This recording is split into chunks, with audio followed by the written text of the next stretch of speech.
Hello and welcome to the Embrace the Mud podcast. Today, we will be talking about the dynamics of blame in relationships.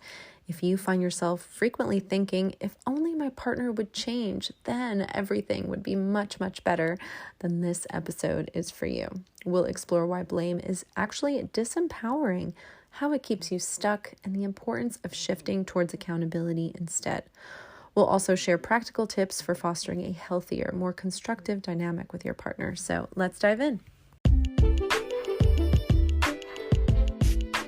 You are listening to the Embrace the Mud podcast, where we discuss all things related to healthy, joyful, and life-giving relationships.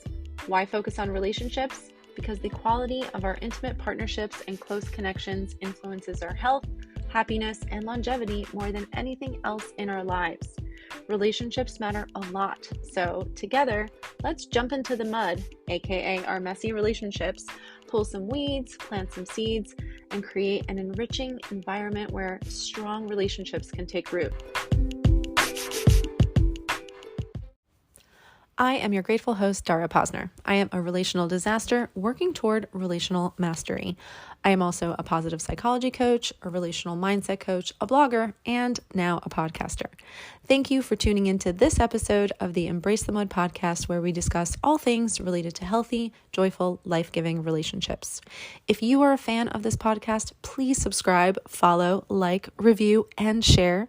Your engagement in this way is crucial to the success of the podcast, and I appreciate you taking just a few seconds to support my mission, which is to help people like you flourish in life and love.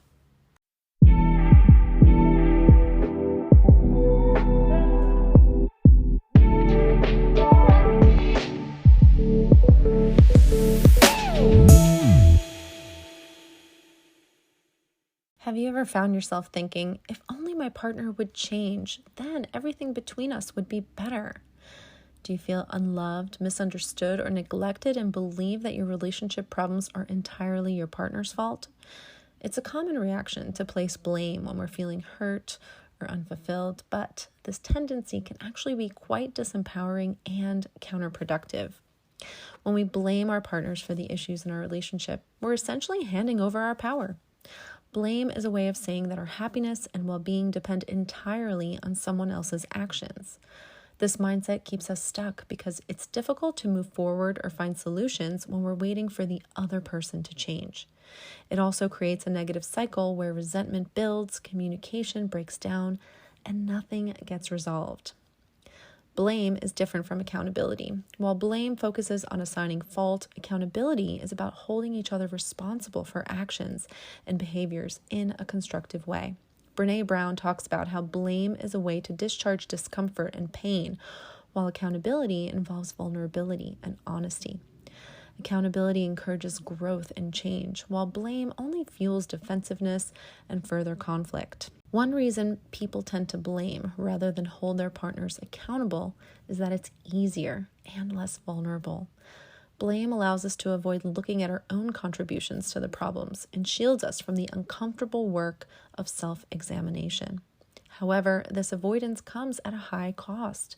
It prevents us from addressing the root issues and finding real, lasting solutions. Accountability in relationships means recognizing and owning our part in the dynamics. It involves setting clear boundaries and communicating our needs and expectations without resorting to blame.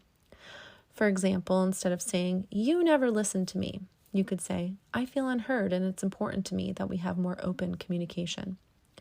This shifts the focus from blame to a constructive conversation about what both partners need. Boundaries play a crucial role in accountability. By establishing and respecting boundaries, we create a framework for mutual respect and understanding. Boundaries help ensure that both partners' needs are considered and met, and they provide a way to address issues without falling into the blame game. To start moving away from blame and toward accountability, pay attention to your inner dialogue. Notice when you're starting to blame your partner and consciously shift your focus. Ask yourself, what am I feeling and what do I need right now? This self-awareness can help you communicate more effectively and constructively. It's also helpful to practice empathy and to try and see things from your partner's perspective. This doesn't mean that you have to agree with them, but understanding their point of view can reduce the tendency to blame and increase the likelihood of finding common ground. Another tip is to focus on specific behaviors rather than generalizing. Instead of saying, "You always do this," try, "When this happens, I feel." This approach is less accusatory and more likely to lead to a productive conversation. If you're feeling stuck in your relationship and believe you've tried everything to improve it, it might be time to seek an outside perspective. A 90-minute strategy session with me can provide you with new insights and tools to see things from a different angle and forge a new path forward. Sometimes having an objective third party can make all the difference in breaking through the barriers that are keeping you stuck. You can visit mudcoaching.com to learn more and to schedule your session, or click the link in the show notes. In summary, shifting from blame to accountability can transform your relationship. It empowers you to take charge of your own happiness and fosters a healthier, more constructive dynamic with your partner.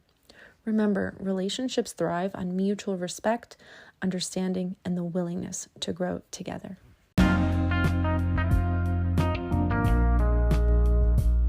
Do you find yourself questioning the depth of your partner's love for you, wondering if you're just asking for too much or if you've chosen the right person? I get it. I've been there too. And that's why I created the No More Unmet Needs Workbook, your budget-friendly guide to achieving consistent emotional satisfaction in your relationship. In the face of unmet needs, it's really easy to unknowingly perpetuate the cycle. But the good news is it's simpler than you think to break free and experience the fulfilling connection that you deserve. Drawing from my personal journey and from my experience as a coach, I've honed a proven strategy over the years, and now I get to share it with you. In the 4-step, 16-page workbook, you will be able to eliminate any doubt or confusion about your needs, get clear about the difference between your core needs, actionable needs, and your desires, and communicate your needs like a pro by employing a simple yet powerful template to express your needs anytime with clarity and confidence. If you are ready to bid farewell to unmet needs and the confusion surrounding them, then the No More Unmet Needs Workbook is for you. And as a podcast listener, you get to enjoy 10% off by putting in the discount code GOODLOVE, all one word, GOODLOVE. Just head over to mudcoaching.com/shop to download your copy of the No More Unmet Needs Workbook today. All right, that brings us to the end of today's episode. I hope that you will embrace today's invitation to shift from blame to accountability in your relationships. And if you're ready to take the next step and gain a fresh perspective, consider scheduling a strategy session with me. Again, you can learn more by visiting my website, mudcoaching.com, or click the link in the show notes.